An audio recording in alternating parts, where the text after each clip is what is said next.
Well, today's session lasted about 3.5 hours. It was much anticipated. Of course, we thought we might hear the debate last Friday. It was put down for this Friday instead. Now, Ian McGrail, who is the subject of that inquiry, was there in the public gallery with his legal representative, Charles Gomez. And of course, we know that the bill has been a huge topic of debate, not just in Gibraltar, but internationally as well. Transparency International have picked up on it. The Guardian has picked up on it. And it's also so that was part of the reason why the Chief Minister felt a need to give such a large introduction today. Now, the Chief Minister said that the government will have the power to protect the public interest by ensuring that any sensitive information that could damage Gibraltar isn't put into the public domain. He said all governments have to keep some information confidential from other states, including states hostile to them. The leader of the opposition, meanwhile, said the government had already asked for some evidence not to be heard publicly in the McGrail inquiry, and the judge overseeing it has already ruled against the government on this. Now, let's pick up on some aspects of the Chief Minister's speech. He addressed issues about the disclosure of information from the inquiry. That was a subject to an application by the Chief Minister and the Government's Council in December. And he stressed that the final decision on what information is made public rests with the Gibraltar Supreme Court and the Court of Appeal, not the government. They have the final say, he says. And finally, with the Supreme Court in London sitting as the Privy Council for Gibraltar. So let's just hear from the Chief Minister some of aspects of his speech.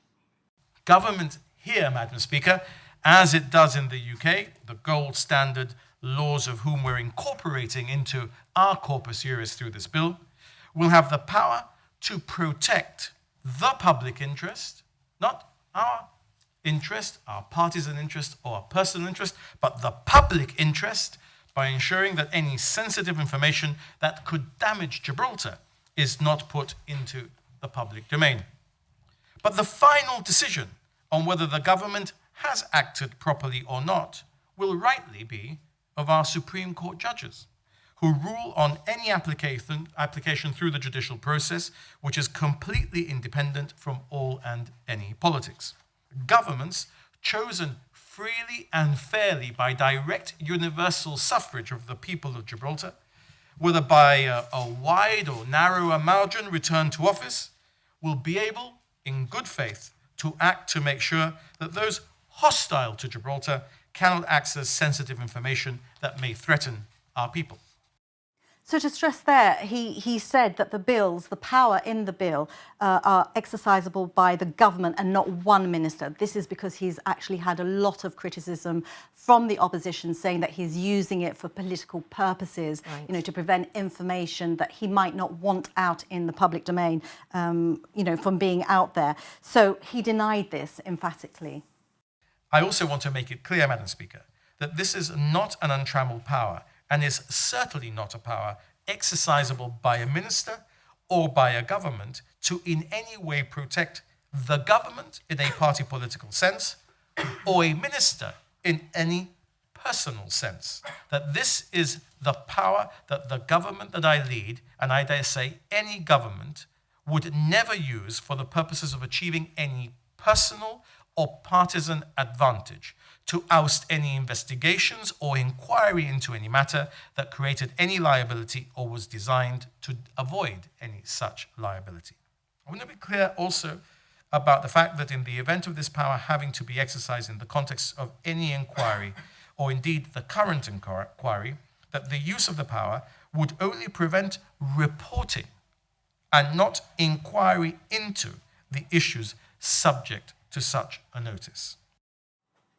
Right, so now the Chief Minister went through all the clauses of the new bill, the Inquiries Bill 2024. Now, this is a carbon copy of the UK's 2005 Inquiries Bill, but there are some differences. So he went through those differences. And one is a very important difference that he wanted to emphasise, because he stressed this, and that is the power to end the inquiry that is contained in the bill. But he says, Mr. Picardo says, he wanted it on record that he could not envisage any circumstance where the government would use that power to end the inquiry. And he said this is subject to an amendment at the committee stage to specifically exclude the potential application of that power. So, right. Yeah. Sorry, and what about the Leader of the Opposition? Right, so moving on to the opposition, the GSD have been critical about the timing of the bill. Remember that this bill was only published a couple of weeks ago. And normally what happens with a bill is that you have a 6-week period to air the bill and so that the opposition can scrutinise it. Of course, it's been fast-tracked with a certification of urgency signed by the Chief Minister himself so that it could be debated before that period. You know, the opposition, GSD, critical of that because they say he is a core participant of this inquiry, so he should not have the power to do that. And in fact, when Keith Azzopardi stood up, he pulled no punches. Anyone watching this spectacle of a government squirming its way to legislate in this way, of a wounded Chief Minister taking huge flack and criticism locally and internationally, but refusing to turn back, will be left with one clear impression. If Mr. Picardo is prepared to take such deep, widespread local and international criticism for the sake of passing this bill and acquiring these powers over the McGrail Inquiry, then whatever he fears in that inquiry must be so much worse. So what is there to hide? Why is he running scared? And if he's not running scared, why does he need the powers? Let the judge, the chairman of the inquiry, just get on with it. If he doesn't, the jury of the people of Gibraltar may think, rightly, that he is cowering from that process and that is the only way he thinks he can avoid the worst. But he plays with fire. He plays with fire because he is affecting public confidence in the process and, worse still, gambling with our constitutional safeguards and putting all his chips in that spin of the roulette on number 6. Now, Keith Azzopardi made an impassioned plea to members opposite, the minister sitting opposite, asking them to break rank with the Chief Minister and to do the right thing, to not go down on the wrong side of history. Let's hear that clip.